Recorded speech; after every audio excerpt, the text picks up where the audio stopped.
जय हिंद, नमस्कार। स्पेशल सैनिक समाचार में आपका स्वागत है। हेडलाइंस। 2016 से पूर्व पेंशन आए सैनिकों की बढ़ेगी पेंशन, अब सैल्यूट नहीं करने वालों की जाएगी नौकरी, और लद्दाख में सैनिकों के साथ हुई दुखद घटना जिसमें हमारे 7 सैनिक हुए शहीद। आइए जानते हैं खबरें विस्तार से।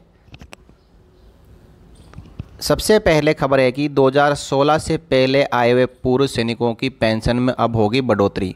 जी आप देख पा रहे हैं कि पीसीडीए ने 585 सर्कुलर 21 सितंबर 2017 को ही जारी कर दिया गया था, लेकिन तब से लेकर अब तक इसके ऊपर कोई कार्रवाई नहीं की जा सकी।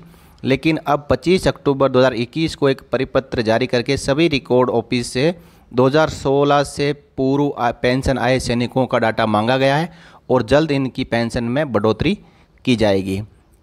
अगली खबर है साथियों की टोल प्लाजा पर सैनिकों को सैल्यूट न करने पर कर्मियों की जाएगी नौकरी। साथियों, आर्मी एयरफोर्स एक्ट 1901 के अनुसार सैनिक चाहे यूनिफॉर्म में हो चाहे सिविल ड्रेस में हो, उनको टोल टैक्स से छूट मिली हुई है।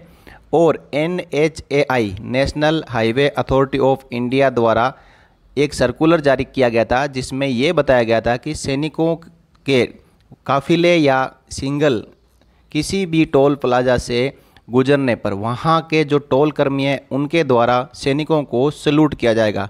लेकिन इसमें ढिलाई बरती जा रही है। इसके ऊपर NHAI ने अभी सख्त कदम उठाते हुए एक और सर्कुलर जारी किया गया है जिसमें बताया है कि अब के बाद यदि ऐसी कोई शिकायत मिलती है तो उस टोल कर्मी की नौकरी जाएगी।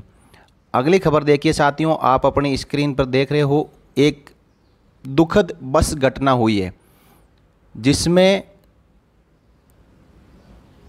अगली खबर लद्दाख से है साथियों। वहाँ पे एक बस दुर्घटना हुई है।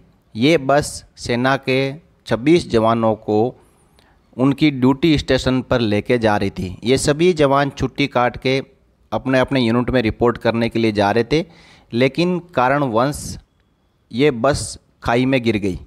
और साथियों, ये खाई इतनी गहरी थी कि बस के परखच्चे उड़ गए। आप अपनी स्क्रीन पर देख पा रहे हो कि बस की क्या हालत रही होगी। और इसमें 26 जवानों में से 7 जवान है जो शहीद हो गए। साथियों, शहीदों के परिवार के साथ में हमारी सांत्वना है। भगवान उनके परिवार को दुख सहने की शक्ति प्रदान करे। और जो शहीद हुए हैं उन सैनिकों को हमारी ओर से सैल्यूट। बाकी जो जवान घायल हुए हैं उनकी हालत कुछ एक जवानों की गंभीर है और वो 4033 फील्ड हॉस्पिटल में अंडर ट्रीटमेंट है, यानी उनको उचित तरीके का जो मेडिकल एड है वो प्रोवाइड किया जा रहा है। साथियों, ऐसी घटनाएं कम ही देखने को मिलती है, लेकिन इतनी बड़ी बस दुर्घटना पिछले कई समय से पहली बार देखी गई है जिसमें पूरी की पूरी बस जो है खाई में चली गई। साथियों, तुरंत ही हमारे सेना के जवान रेस्क्यू टीम के साथ में वहाँ पहुँचे और जितने सैनिकों को बचाया जा सके उनको बचाया गया, लेकिन 7 सैनिक हमारे बीच नहीं रहे। इन सैनिकों के जीवन की कीमत कोई नहीं जान सकता।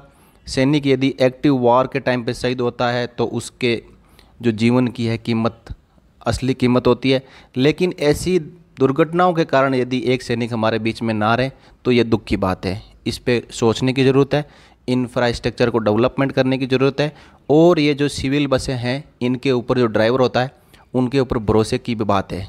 साथियों, ये ड्राइवर्स किसी से भी मिले हो सकते हैं और जानबूझ के इन सैनिकों को ये शहीद करने के लिए कोई भी कदम उठा सकते हैं। साथियों, ये थी खबरें। नमस्कार, जय हिंद।